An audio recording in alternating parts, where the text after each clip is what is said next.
Bismillahirrahmanirrahim. In this video, we are going to talk about the factors that will affect the response of an anesthetic agent. Basically, हम उन factors को देखेंगे जिनकी वजह से anesthetic agent का जो response है वो vary करता है या जिन factors के ऊपर response जो है वो depend करता है. So the first factor is dose of the anesthetic agent. Basically हमें ये बात पता है कि हमारे पास जो एनेस्थेटिक एजेंट है या एनेस्थीसिया है उसकी बेसिकली 4 स्टेजेस होते हैं और हमारी डिज़ायर क्या है, हमारी नीड क्या है कि हम चाहते हैं कि हमारा एनिमल जो है जब उसको एनेस्थीसिया लगे हुआ तो वो स्टेज 3 पे जल्दी से आ जाए और स्टेज 3 का भी प्लेन 2 ताकि क्योंकि ये जो होती है स्टेज ये सर्जिकल स्टेज होती है, इसमें हम बेसिकली अपने एनिमल को इंसिजन दे सकते हैं और सर्जरी स्टार्ट कर सकते हैं. स्टेज 2 और स्टेज 1 में हम सर्जरी स्टार्ट नहीं कर सकते. ठीक है, तो डोज इस तरह से एनेस्थेटिक एजेंट के रिस्पॉन्स को अफेक्ट करती है कि basically dose rate decides that whether the animal is going to or going in the stage 3 or not. Animal is going to attain stage 3 or not. ठीक है, फॉर एग्जाम्पल इसकी example क्या है, वो है हमारे पास ज़ाइलाजीन हॉर्सेज में हमारे पास जो इसकी डोज रेट आती है वो है लेट्स 0.2 से 0.8 mg पर kg IV है हमारे पास. इसका मतलब यह है कि हमारे पास 0.6 का मार्जिन है. ठीक है, 0.2 से लेकर 0.8 तक हम लगा सकते हैं. तो लेट्स सपोज आप जो है 0.4 mg सेलेक्ट करके पर kg, ठीक है, उसको कैलकुलेट करके आप हॉर्स को ये लगा देते हैं. ठीक है, तो इसका मतलब ये है कि अगर आप 0.4 उसको लगा रहे हैं तो एनिमल जो है वो सीडेट हो जाएगा 30 to 40 मिनट्स तक. ठीक है, और आप अपनी सर्जरी परफॉर्म कर लेंगे. लेकिन अगर आप उसी एनिमल को 0.1 लगा दें 0.1 mg पर kg तो एनिमल जो है कभी भी वो स्टेज 3 में नहीं जाएगा. ठीक है, so the correct dose rate is a factor that will affect the response of an anesthetic agent. Number second factor is route of administration. कि आप किस रूट से एनिमल को एडमिनिस्टर कर रहे हैं drug. If you go for IV route it will give you very quick induction और वो इंडक्शन हो जाएगी within 1 to 2 minutes. Like animal is going to be in anesthesia within 1 to 2 minutes. But in IM route it is slow response. The response will be slow, or you can say slow induction, and that will take almost 5 to 10 minutes for animal to go in the anesthetic state or go unconscious.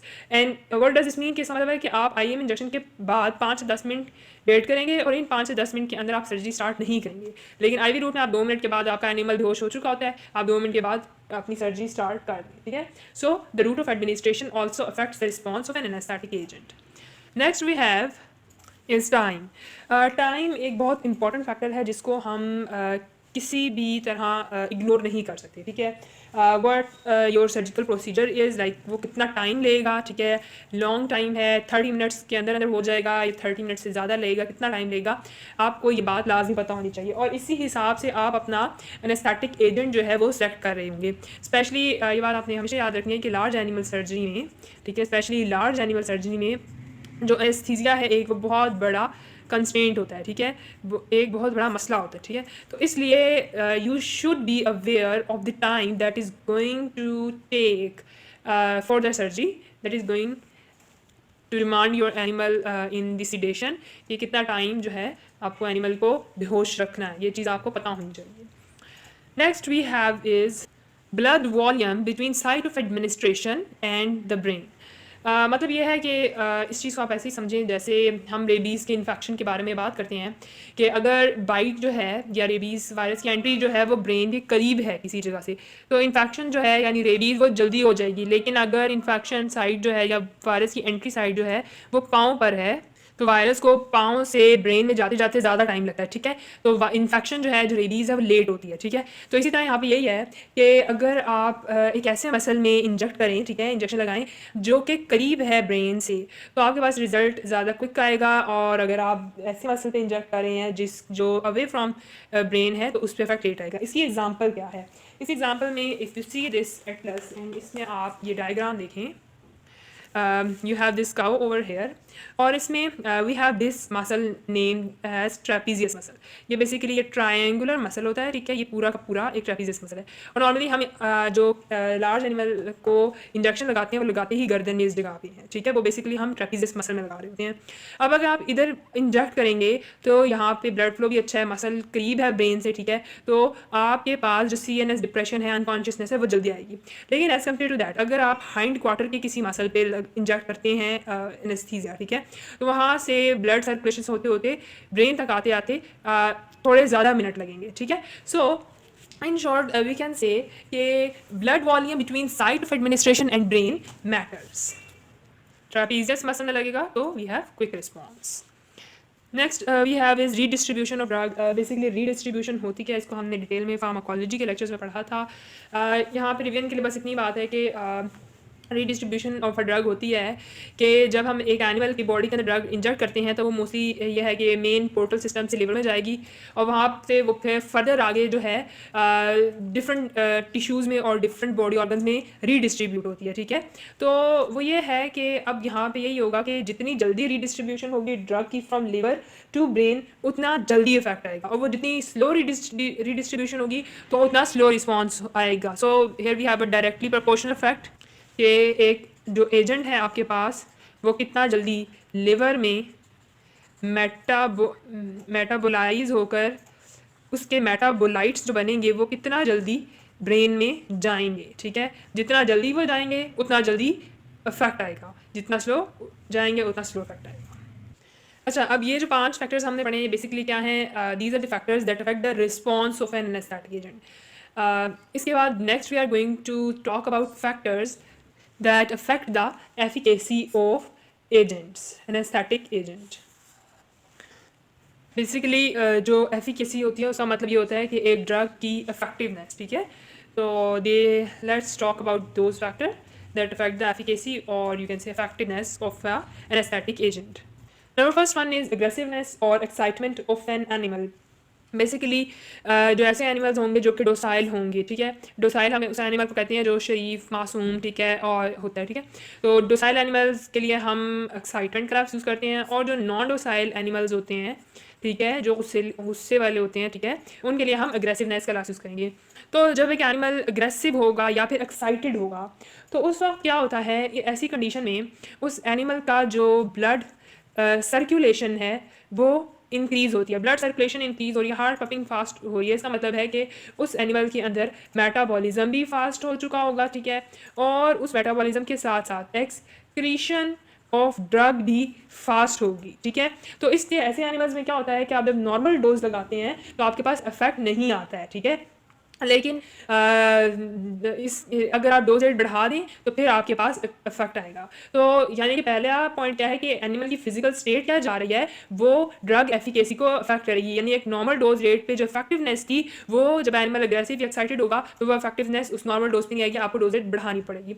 इसी तरह आपके पास एक और example इसमें आ जाती है, आप का अगर एक्सपीरियंस है विद स्ट्रे डॉग्स, तो जो स्ट्रे डॉग्स होते हैं as compared to pet dogs, ठीक है, जो स्ट्रे डॉग्स होते हैं उनके अंदर जब आप इंजेक्शन लगाएंगे, ठीक है, तो आप को जिस डोज रेट पर पेट एनिमल्स में एनेस्थीसिया अटेन हो जाएगा उसमें स्ट्रे डॉग्स में एनेस्थीसिया अटेन नहीं होगा। स्ट्रे डॉग्स में आपको डोज रेट्स बहुत ज़्यादा लगानी पड़ती हैं तब जाकर वो एनिमल बेहोश होता है, क्योंकि स्ट्रे डॉग्स मोस्टली यही होता है कि वो एक्साइटेड एनिमल्स हैं, ठीक है, तो उनको डोज रेट ज़्यादा लग रही होती है। नंबर सेकेंड हमारे पास जो है वो है stress. Basically stress is a biggest factor that can change the physiology of any living organism.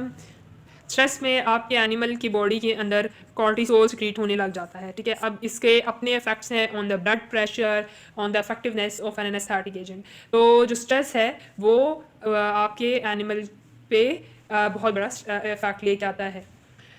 Next we have is shock. It is somewhat common condition when you receive the patients with accidents. होता यह है कि अगर आपके पास एक patient आया, ठीक है, और उसका ब्लड जो है 40 ml पर kg के हिसाब से लॉस हो रहा है तो लाजमी आपके पास हाइपोवोलीमिया में जाएगा, ठीक है, और ऐसा एनिमल आपके पास शॉक में होगा। और ये केस बहुत सिवियर होता है कि इसमें आपको बड़ी कैलकुलेटेड डोज लगानी पड़ती है, कैलकुलेट करना पड़ता है। और इवन जब आप dose like normal dose rate जब आप कैलकुलेट करते हैं तो उस डोज का भी आप 50% लगाते हैं, ठीक है, क्योंकि इसमें बेसिकली ये होता है कि एनिमल ऑलरेडी शॉक में है, यानी एनिमल का ब्लड प्रेशर सब कुछ ऑलरेडी गिर रहा है।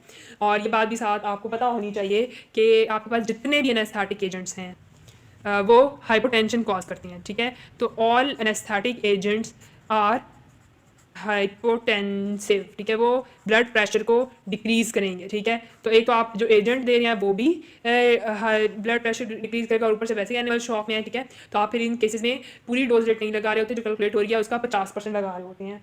और इसमें भी आपने ऐसे एनिमल को बड़ा तरीके से मॉनिटर और के मतलब उसको लेके चलना होता है कि आपके पास जो एनिमल है, आप सबसे पहले उसको क्या करेंगे, उस रेसुसिटेशन ऑफ सर्कुलेटिंग वॉल्यूम करेंगे, यानी आप उसको पहले जो उसकी ब्लीडिंग हो रही है उसको रोकेंगे और साथ उसको कोई फ्लूइड थेरेपीज की स्टार्ट करेंगे कि उसका जो ब्लड वॉल्यूम है, ठीक है, ब्लड वॉल्यूम वो करेक्ट हो, ठीक है, क्योंकि जैसे ही ब्लड वॉल्यूम करेक्ट होगा तो ऑटोमेटिकली ब्लड प्रेशर भी करेक्ट होना शुरू हो जाएगा।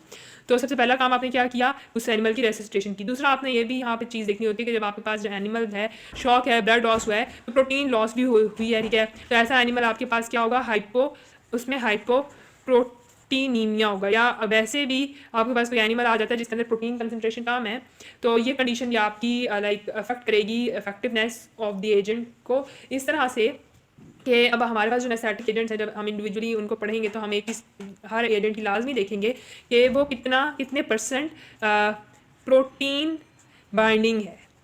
कुछ एनेस्थेटिक एजेंट्स, कुछ ड्रग्स ऐसी होती हैं जो 90% प्रोटीन बाइंडिंग होती हैं। इसका मतलब यह है कि एनिमल के अंदर ऑलरेडी जो है प्रोटीन हाई नहीं है, आपने ऐसा एनेस्थेटिक एजेंट दिया जो प्रोटीन बाइंडिंग है, उसने तो कोई इफेक्ट ही नहीं लेके आना, क्योंकि वो प्रोटीन के साथ बाइंड होकर उन जगहों तक पहुंच ही नहीं पा रही जिन जगहों तक उससे जाके, जिन ऑर्गन में जाके उसने इफेक्ट क्रिएट करना था, ठीक है। तो हाइपोप्रोटीनीमिया भी ड्रग एनेस्थेटिक एजेंट की एफिकेसी को बहुत हद तक अफेक्ट करती है। तो इस केस में आप क्या करेंगे, आप एक ऐसा एनेस्थेटिक एजेंट लेंगे जिसकी प्रोटीन बाइंडिंग कम होगी, ठीक है, 30% तक हो, 40% तक हो, इस तरह से कम प्रोटीन बाइंडिंग वाले आप एनेस्थेटिक एजेंट सेलेक्ट करेंगे।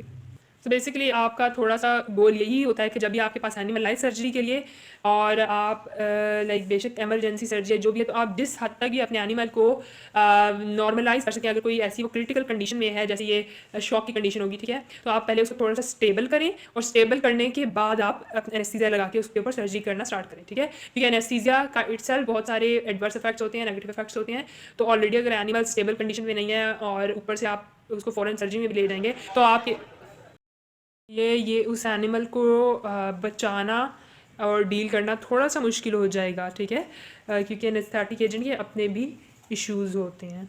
सो बेसिकली ये जो 3-4 लेक्चर्स थे, इनका पर्पज़ यही था कि हम एनेस्थीसिया की चीज़ों को इस तरह से डिस्कस करें कि हम कि क्या क्या चीज़ें, कौन कौन से फैक्टर्स पर किस तरह से एनेस्थेटिक एजेंट अफेक्ट कर रहा होता है, या हम एनेस्थेटिक एजेंट की सिलेक्शन कैसे करें, ठीक है, कौन से रिस्क फैक्ट ऐसी चीज़ें हैं जो रिस्क ऑफ एनेस्थीसिया को बढ़ा देती हैं। So these lectures are basically somewhat similar, points similar से ही हैं, ठीक है, लेकिन यह है कि understanding of these points is very necessary. Thank you.